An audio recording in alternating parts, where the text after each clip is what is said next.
Hello students, very good morning. Let's start with the chapter number 5 of unit number 3. Entrepreneurship ની અંદર અત્યારે આપણે third unit પર છીએ. મેં તમને કીધું તો એવી રીતના જ કે third unit consist of two chapter number 4 and the chapter number 5. We have finished up with the chapter number 4. Unit 3ની અંદર ચેપ્ટર 4 અને ચેપ્ટર 5 એવા બે ચેપ્ટરનો સમાવેશ થતો હતો. એમાંથી આપણે ચેપ્ટર નંબર 4 ગઈકાલે જ કમ્પ્લીટ કર્યું હતું. Today we are starting with chapter number 5. આજે આપણે ચેપ્ટર નંબર 5 ચાલુ કરીએ છીએ, પણ યુનિટ 3ની અંદર જ આપણે છીએ. એટલે સો યુનિટ 3ની અંદર જ આપણે આજે ચેપ્ટર નંબર 5 સ્ટાર્ટ કરીએ છીએ અને ચેપ્ટરનું નામ છે થિયોરીઝ ઓફ એન્ટરપ્રેન્યોરશિપ. આની અંદર તમારે અલગ અલગ ઇકોનોમિક અને સાયકોલોજીકલ થિયોરી સ્ટડી કરવાની છે. So let's start with the chapter. હવે શું કહે છે કે ભાઈ આપણે લાસ્ટ જે યુનિટ 3ની અંદર લાસ્ટ ચેપ્ટર જોયું, ચેપ્ટર નંબર 4, એની અંદર આપણે જોયું determining the factor for entrepreneurship development or four the development of entrepreneurship. એમાં આપણે ઘણા બધા ફેક્ટર્સ જોયા. ઇન્ડિવિજ્યુઅલ ફેક્ટર જોયા, સોશિયલ ફેક્ટર્સ જોયા, હેલ્પિંગ અને આસિસ્ટન્સ ફેક્ટર્સ જોયા, સ્કિલ્સ રિલેટેડ જોયા, ઘણા બધા ફેક્ટર્સ એની અંદર જોયા. એની અંદર પણ આપણે ઘણા બધા સબ ફેક્ટર્સ જોયા. So many factors are important for the development of entrepreneurship. ધંધાર્થી વર્ગ ઊભો કરવો છે તો ઘણા બધા પરિબળો અસર કરે છે, પણ most important factor which likely to affect more, તો એ કયા ફેક્ટર્સ છે? તે કે સોશિયલ એન્ડ ઇકોનોમિક ફેક્ટર્સ. આ બે ફેક્ટર કેવા ફેક્ટર છે કે which plays a major or important role. Psychological factors એટલે કેવા ફેક્ટર્સ હશે? Which are related with the mental capability, cognitive process. Psychological factors એવા ફેક્ટર્સ હશે જે આપણી મનોશક્તિ સાથે, જે મનની શક્તિ છે, વિચાર શક્તિ છે, આપણા વિચારો જે છે એની સાથે જોડાયેલા છે. સોશિયલ ફેક્ટર્સ, સામાજિક ફેક્ટર્સ, સમાજ સાથે જોડાયેલા પરિબળો, અને ઇકોનોમિક ફેક્ટર, આર્થિક પરિબળો કયા કયા છે એની વાત આપણે કરેલી હતી. પણ એ ત્રણ છે ને જે factors, they are the most important factors or play a major role in the development of entrepreneurship. So in short એવું કહી શકાય કે ભાઈ entrepreneur's behavior is influenced by three major factors. ધંધાર્થી છે એનું વર્તણૂક ત્રણ પરિબળોથી અસર વધારે કરે છે, ગવર્ન થાય છે, વધારે ડાયરેક્ટ થાય છે. કયા? સાયકોલોજીકલ, સોશિયલ અને ઇકોનોમિક. આજે આપણે ટોપિક સ્ટાર્ટ કરીએ છીએ ઇકોનોમિક થિયરી ઓફ એન્ટરપ્રિન્યોરશિપ. એની અંદર અલગ અલગ ઓથરે, અલગ અલગ યુનિવર્સિટી એ બધી અલગ અલગ થિયોરી આપી છે. થિયોરી વિચ આર ઇમ્પોર્ટન્ટ અને responsible for the entrepreneurship development. ધંધાર્થી વર્ગ ઊભો કરવો છે તો કયા કયા સિદ્ધાંતો આના અંદર કામ કરે છે, ભાગ ભજવે છે, એની અહીંયા ચર્ચા કરવામાં આવી છે, એની અહીંયા વાત કરવામાં આવી છે. Clear? So economic theory of entrepreneurship, એમાં ફર્સ્ટ છે economic theory of Mark Casson. એ શું કહે છે? તે કે ભાઈ theory basically represent the certain reasons for the emergence of the demand of entrepreneurship. શું કહે છે કે ભાઈ અહીંયા ધંધાર્થી વર્ગ જે ઊભો કરવાની માંગ આવે છે એ ક્યાંથી આવે છે? સમાજમાંથી આવે છે. એ વાત કહે છે કે ભાઈ વેનેવર the social structure change or whenever the changes are came in a society, like when the society start adopting the change, when there is a change in a social structure of a society, સમાજની જે રચના છે, વ્યૂહરચના, સામાજિક રચનાની અંદર જ્યારે પરિવર્તનો આવે છે, at that time demand of entrepreneur rise. ધંધાર્થી વર્ગની જરૂરિયાત ઊભી થાય છે. So social changes basically demand the entrepreneurship, because entrepreneur have a capacity to adopt the change. અહીંયા આની અંદર શું કહે છે, આ માર્કની થિયરી છે એનું શું પરસેપ્શન છે, એની શું વિચારસરણી છે, એ થિયરીની અંદર શું કહેવા માંગે છે કે ભાઈ ધંધાનો વિકાસ ક્યારે ઝડપથી થાય છે, ક્યારે ધંધાનો વિકાસ અનિવાર્ય બને છે, ડિમાન્ડેડ થાય છે કે when there is a change in the social structure. Social changes, સામાજિક પરિવર્તનો આવે છે, સામાજિક માળખાની અંદર જ્યારે પરિવર્તનો આવે છે ત્યારે સમાજની વ્યૂહરચના જ્યારે બદલવામાં આવે છે, એમાં બદલાવ આવે છે, ત્યારે ધંધાર્થીની ડિમાન્ડ ખૂબ ઊભી થાય છે, માંગ ઊભી થાય છે. શું કામ એને ધંધાર્થીની માંગ ઊભી થાય છે? કારણ કે આ જે ચેન્જ છે, બદલાવ છે, આ પરિવર્તન છે, એ પરિવર્તનને ફેસિલિએટ કરવાની, to facilitate the change, to adopt the change, the entrepreneur have a capacity for the adoption of change. જે ધંધાર્થી છે એની પાસે એવી તાકાત છે કે આ ચેન્જ જે પરિવર્તન છે એને એ ફેસિલિએટ કરી શકે. ક્લિયર?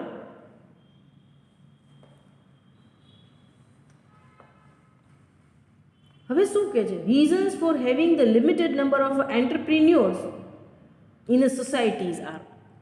હવે આપણી સોસાયટીમાં મર્યાદિત પ્રમાણમાં ધંધાર્થીઓ છે. આપણે ગઈકાલે જ જોયું હતું, પીટર ડ્રકરે કીધું હતું કે the ratio between the entrepreneurs and the job seekers are 20:80. એનો મતલબ શું છે કે 20% લોકો સમાજના એવા છે જે ધંધાર્થી વર્ગ છે, બાકીના 80% વર્ગ એવો છે જે નોકરિયાત વર્ગ છે. વો આર ધ જોબ સીકર. તો અહીંયા શું કહે છે? શું કામ એને આપણા સમાજની અંદર લિમિટેડ એન્ટરપ્રિન્યોર છે, ધંધાર્થી વર્ગ આપણા સમાજની અંદર શું કામ એને ઓછો છે? જેટલી માંગ થાય છે એટલી શું કામ એને સપ્લાય નથી થઈ શકતી?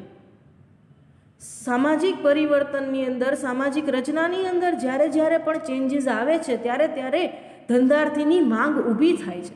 પણ એ માંગ જેટલી ડિમાન્ડ છે એટલી જ સપ્લાય કેમ નથી આવી શકતી, રેશિયો કેમ વધારી નથી શકાતો, એની ચર્ચા અહીંયા કરી છે કે ભાઈ શું કામ એને એન્ટરપ્રિન્યોરશિપ છે એ લોકો લિમિટેડ છે, મર્યાદિત સંખ્યામાં શું કામ એના સમાજની અંદર ધંધાર્થીઓ છે?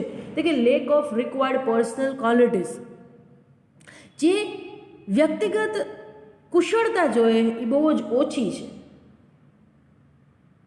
અને બીજું, if the people have that personal quality then it is difficult to recognize and to find out them.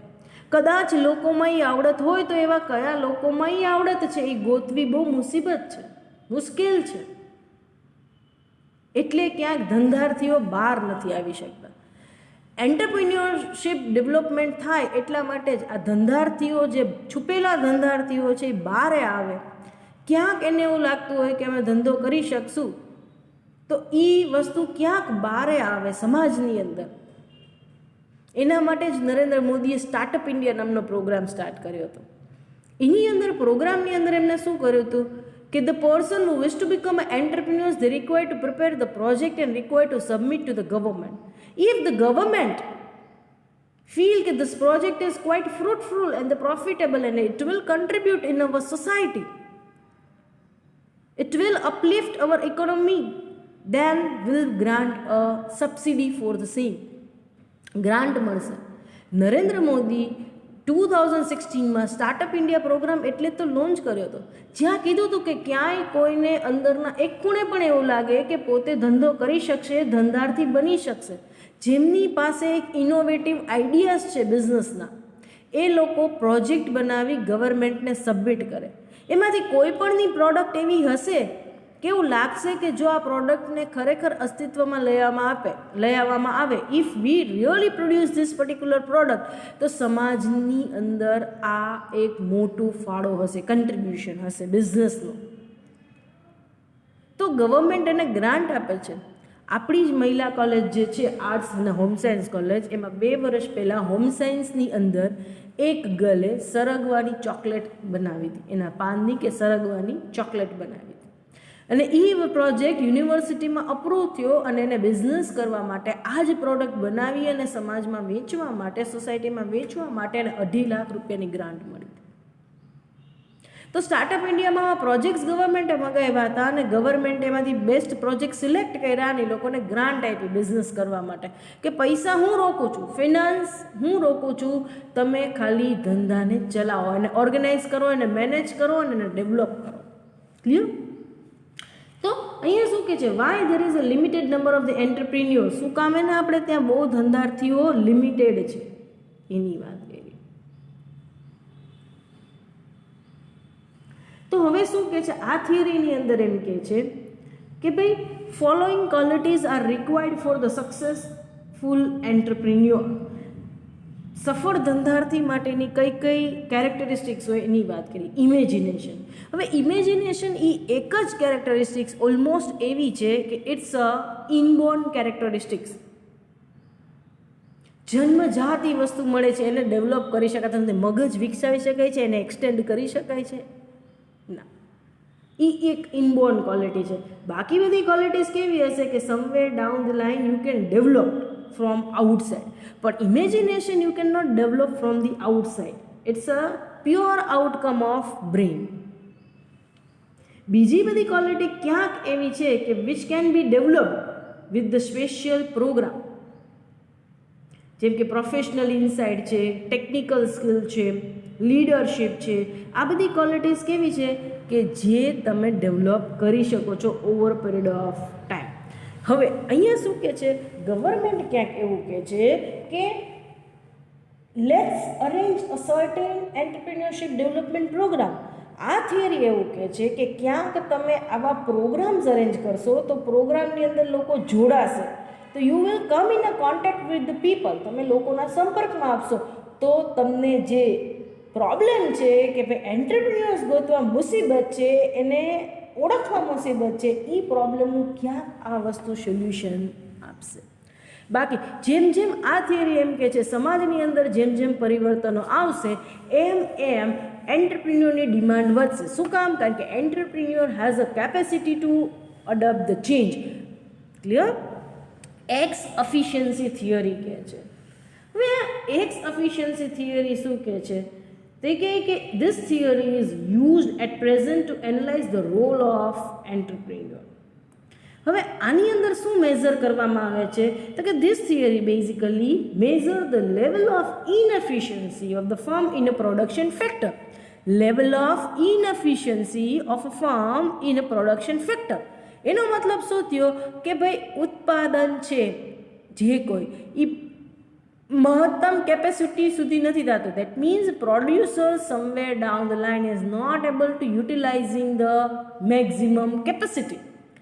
જેટલી ઉત્પાદનની મર્યાદા છે એટલું ઉત્પાદન અચીવ કરી શકાતું નથી. So this inefficiency is connected with the failure in using the production capacity. તો પ્રોડક્શન કેપેસિટી કેટલી છે અને કેટલી યુઝ કરવી જોઈએ સો ધેટ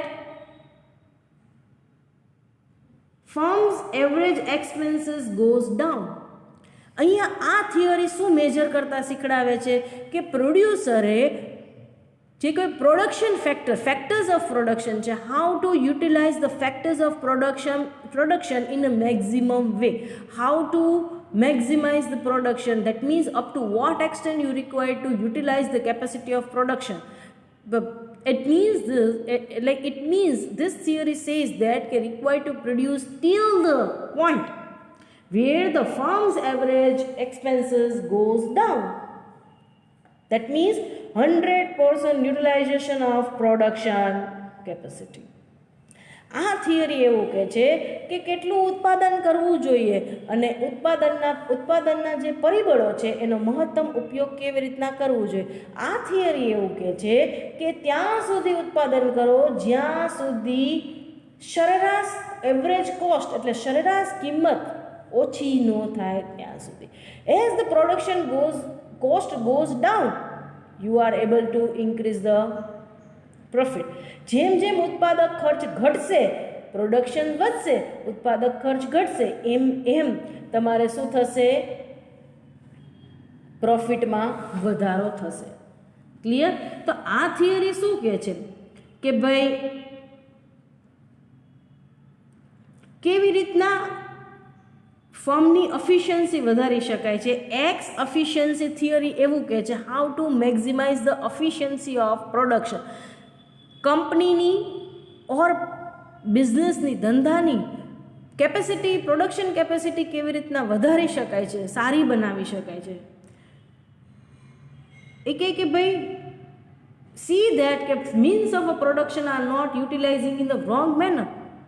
ખોટી રીતના ઉત્પાદનના પરિબળો વેડફાતા નથી, એનું વેસ્ટેજ નથી થતું, અંડર યુટિલાઇઝડ નથી થતા, પડ્યા નથી રહેતા, એ ખાસ જોવાનું છે. તો એ કહે કે ભાઈ કેપેસિટી વધારવા માટે, પ્રોડક્શનની એફિશિયન્સી વધારવા માટે શું કરવું જોઈએ? તે કહે કે improve the current production method. તમે ચેક કરો તમારી ઉત્પાદનની પદ્ધતિ જો બરોબર ન હોય તો એને સુધારો, એમાં ઇમ્પ્રુવમેન્ટ લઈ આવો. Introduce the new method and apply in a war. નવી ઉત્પાદનને લગતી પદ્ધતિ ગોતો જ્યાં તમારો ખર્ચ અને સમય ઓછો થાય છે અને એને કામમાં અપ્લાય કરો, અમલમાં મૂકો. ક્લિયર? સો આ બધી વસ્તુઓ કે છે. એટલે ઇન શોર્ટ આ એક્સ એફિશિયન્સી થિયરી શેના ઉપર ભાર મૂકે છે? તે કહે કે ભાઈ it basically give emphasize on gap filling. આ થિયરી શેના ઉપર સૌથી વધારે ભાર મૂકે છે? તે કે ગેપ ફિલિંગ. તો કે remove the gap or the defect found in a production અને સેલ્સ મેથડ. તમે જે ઉત્પાદન કરો છો અને જેટલું વેચાણ કરો છો, આ બંનેનો જે તફાવત આવે છે એ તફાવતને ઘટાડવાની ટ્રાય કરો. એ તફાવતની અંદર કોઈ ભૂલ આવે છે, ગેપ આવે છે, એને દૂર કરવાની ટ્રાય કરો. એવી ટ્રાય કરો કે જેટલું ઉત્પાદન કરો છો એટલું વેચાણ કરો છો. If there is no demand then create the demand. Demand ઓછી છે તો ઊભી કરો. ક્લિયર? નેક્સ્ટ શું કહે છે? ત્રીજી થિયોરી કહે છે એ છે હાર્વર્ડ સ્કૂલની થિયોરી.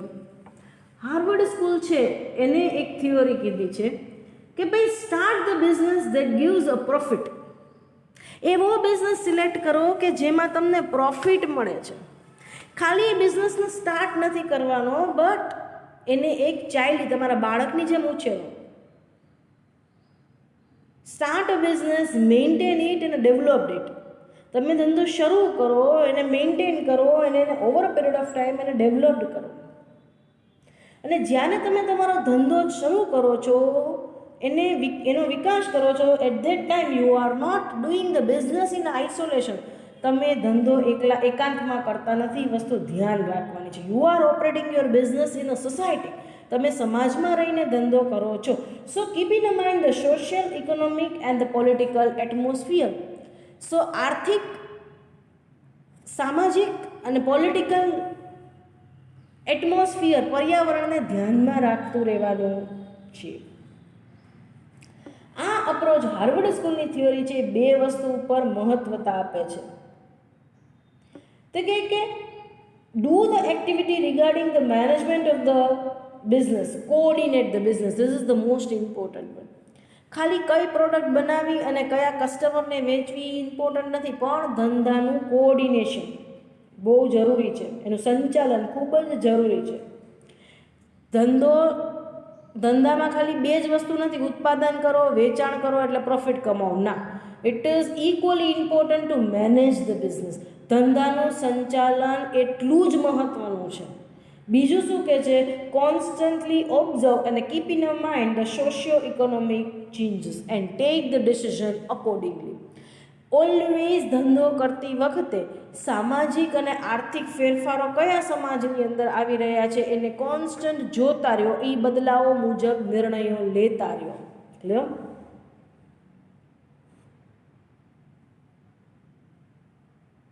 સો હાર્વર્ડ સ્કૂલ શું કહે છે કે ભાઈ find out the opportunity, evaluate them and start production process.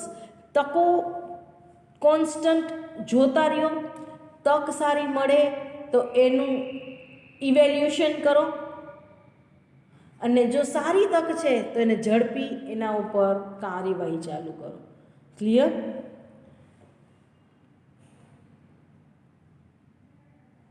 એટલે અહીંયા મોસ્ટ ઇમ્પોર્ટન્ટ શું કહે છે કે રિમેઇન અલર્ટ અને aware and grab the opportunity. ધંધામાં હંમેશને માટે આંખો અને કાન તમારા ખુલ્લા રાખવા પડે. આજે સપોઝ મેં ફિનાઇલ બનાવવાનું ચાલુ કરી દીધું હોય તો હું હવે કાંઈ બીજું આગળ પાછળનું જોતી નથી. મને કાંઈ શું ચાલે છે એનાથી મને કોઈ ફેર પડતો નથી આજુબાજુમાં. હું ફિનાઇલ બનાવીને હું ફિનાઇલ વેચું છું. ના, I need to keep eyes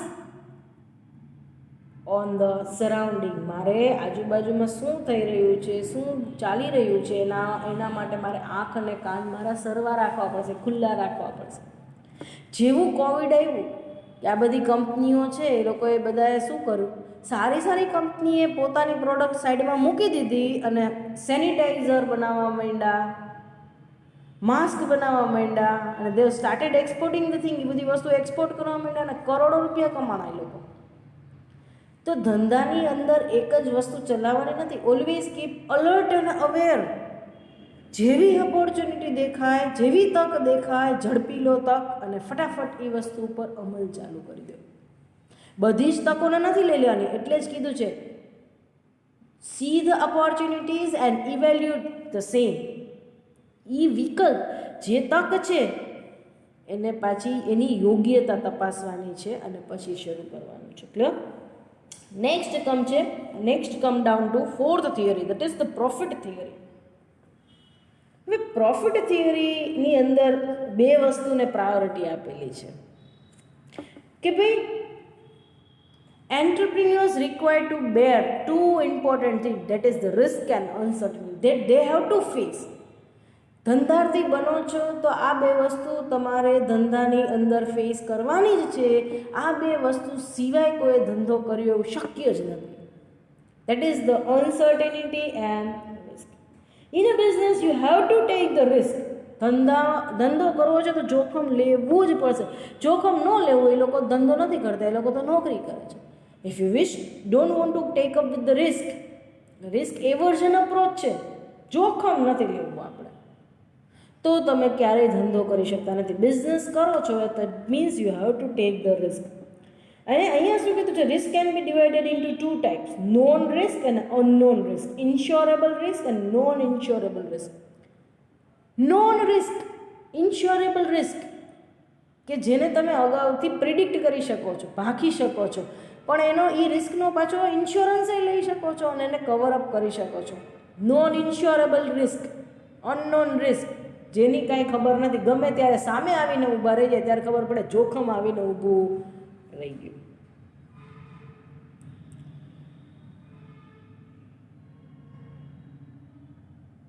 જેમ કે for example reduction in the demand of a certain thing due to the situations.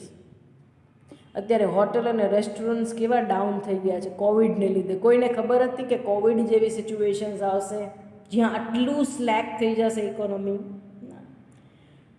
Entry of the rivals, તમને ખબર છે કે નવા કોમ્પિટિટર આવશે અને it will break the market. નોકિયાને ક્યારેય ખબર હતી કે Samsung will enter into the market અને break the market.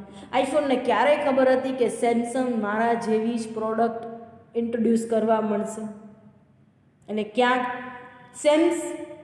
સેમસંગના cellphone આઈફોનને compete કરતા હશે એવી કોઈને ખબર હતી? અત્યારે લોકો આઈફોન કરતાંય સેમસંગ વધારે પ્રેફર કરે છે, એના હાઈ પ્રોફાઇલ્ડ મોડેલ. એવી ખબર હતી એપલને? Inconvenient changes in the government policies, ક્યારેય કોઈને ખબર હતી કે નરેન્દ્ર મોદી આવશે અને એ જીએસટી લઈ આવશે અને બધાના બિઝનેસના ઉથલ પાથલ થઈ જશે? આ બધા કેવા કહેવાય? Unknown risk, non insurable risk. આના કોઈ ઇન્સ્યોરન્સ થોડા લેવા જવાના હોય? એક્સિડન્ટ થઈ જાય, આગથી માલ બળી જાય કે નુકસાન થાય તો એ બધાના ફાયર ઇન્સ્યોરન્સ, મરીન ઇન્સ્યોરન્સ બધા હોય. આના થોડા હશે ઇન્સ્યોરન્સ. ક્લિયર? એટલે પ્રોફિટ થિયરી કહે છે. એટલે અહીંયા આ થિયરી શેના ઉપર ફોકસ્ડ કરે છે કે ભાઈ if you wish to start a business you have to take the risk લેવા તો પડશે જ. Higher the risk higher would be the return. જેટલો વધારે રિસ્ક લેશું એટલું રિટર્ન વધારે છે. હવે રિસ્ક તો તમારે લેવા જ પડશે. હવે એમાં નોન રિસ્ક ને અનનોન રિસ્ક છે. નોન રિસ્ક છે એને તો તમે ક્યાંક કલેક્ટિવ કરી શકો છો, એને ક્યાંક તમે મિનિમાઇઝ કરી શકો છો. અનનોન રિસ્ક છે એમાં તમારે તમારી સ્કિલ જે છે એને અપ્લાય કરી એને મિનિમાઇઝ કરવાની છે. તમારી આવડતથી એ જોખમ તો છે જ, પણ એને મિનિમાઇઝ કરવાનો છે. અનસર્ટેન સિચ્યુએશન્સ, મેં કીધું એવી રીતના ઘણી બધી કંપનીએ પોતાની પ્રોડક્ટ સાઈડમાં મૂકી દીધી અને they have started up with the producing the sanitiser અને માસ્ક. આ બધી વસ્તુ એ લોકોએ પ્રોડ્યુસ કરવાનું સ્ટાર્ટ કરી દીધું. વેજીટેબલ વોશ કરવાના, લિક્વિડ, આ તે એ બધી વસ્તુઓ. સારી સારી કંપનીએ લાઈફ બોય, આ તે ગોદરેજ, બધા સેનિટાઈઝર્સ ને હેન્ડ વોશને કેટલું બધું એમાં વેરાયટીઝ કાઢવાનું સ્ટાર્ટ કર્યું ના બધી કંપનીઓએ, સેવલોન ને બધું જ. તો અહીંયા એ જ કહે છે કે અનનોન રિસ્ક તો છે જ, પણ એ રિસ્ક તમારે મિનિમાઇઝ કરવાનો છે તમારી આવડતને લીધે. તમારી જો આવડત હશે તો એ રિસ્ક મિનિમાઇઝ કરી શકશો. તો તમે તરી ગયા, જેનામાં આવડત નથી એ રિસ્કને મિનિમાઇઝ નહીં કરી શકે, એ લોકો ત્યાં ડૂબી ગયા. Clear? Now the last theory. A theory શું કહે છે? Economic incentive theory. Economic incentive, આર્થિક વળતર. એટલે બધાને ખબર છે કે આર્થિક વળતર એટલે અહીંયા કોની વાત થઈ રહી છે? અહીંયા કોઈ બીજી વસ્તુની વાત નથી થઈ રહી, પણ અહીંયા ફક્ત ને ફક્ત નફાની વાત થઈ રહી છે.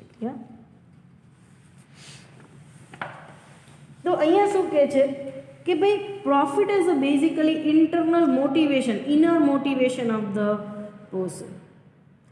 જો તમને નફો જ નહીં ધંધામાં મળે તો તમને પ્રોત્સાહન મળશે નહીં કામ કરવાનું. પણ આજે તમને નફો મળ્યો, તમે કોઈ પણ કામ કર્યું, રાત દિવસ એક કરીને ધંધો કર્યો, તમને પ્રોફિટ મળ્યો, તો ફરી તમે એમાં એ જ જોર અને જુસ્સાથી લાગી પડશો. ક્લિયર? સપોઝ તમે ખૂબ મહેનત કરી અને તમને સારા માર્ક્સ આવ્યા, તો તમે આવતા વખતે વધારે મહેનત કરશો, કારણ કે તમને વધારે પ્રોત્સાહન છે કે હવે 65 આવે ને આપણે હજી 70% લેવા છે. ક્લિયર?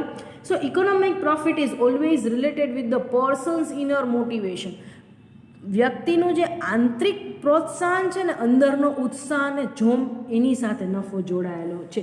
નફો અને આંતરિક જોમ અને જુસ્સો છે ને, એ બેને ડાયરેક્ટ રિલેશન છે, સહસંબંધ છે. So economic incentives and the availability of economic profit can be considered as important conditions for the emergence of entrepreneurs. ધંધાની અંદર નફો લોકો જોશે ને એટલે એની પાછળ દોડશે, ખૂબ દોડશે, કારણ કે નફાને જોવે છે એ. એટલે ક્લિયર? સો અહીંયા શું કહે છે કે ભાઈ every society wish to increase its a real income. દરેક સોસાયટીને એની આવકમાં વધારો કરવો હોય છે, નફો વધારવો હોય છે, પણ બે વસ્તુઓ ખૂબ ધ્યાનમાં રાખવાની છે. એ બે વસ્તુઓ નફાને ખૂબ અસર કરે છે. That is the various kind of the market imperfections and the changes in the sudden changes or inefficient economic policy. આ બે વસ્તુઓ જે છે ને, કે ગવર્મેન્ટ માર્કેટને વ્યવસ્થિત કંટ્રોલ કરે, કે કોઈ મોનોપોલી ન કરે, સ્કેર્સિટી ઊભી ન કરે, માલ પ્રેક્ટિસીસ ન કરે. માર્કેટને પ્રોપરલી ગવર્મેન્ટ કંટ્રોલ કરે, અને government should execute the convenient economic policy which are in the favor of the entrepreneur.